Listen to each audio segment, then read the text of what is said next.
ausencia, pero su tren vendió boleta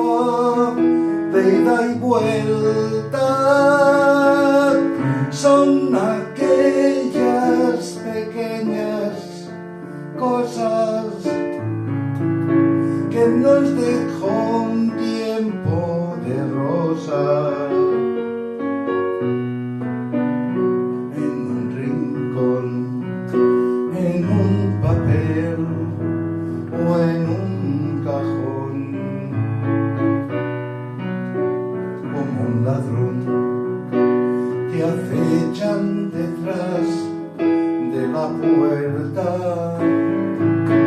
Te tienen tan a su merced como hojas muertas que el viento arrastra allá o aquí, que te sonríen tristes y nos hacen que lloremos cuando nadie nos ve. Uno se cree que los mató el tiempo y la ausencia, pero su tren vendió boleto de ida y vuelta. Son aquellas pequeñas cosas que nos dejó un tiempo de rosas en un rincón, en un papel o en un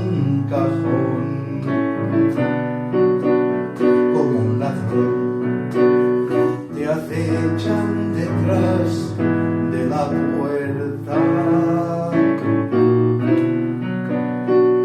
y te tienen tan a su merced como hojas muertas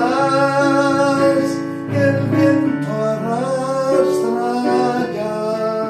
o aquí, que te sonríen tristes y nos hacen que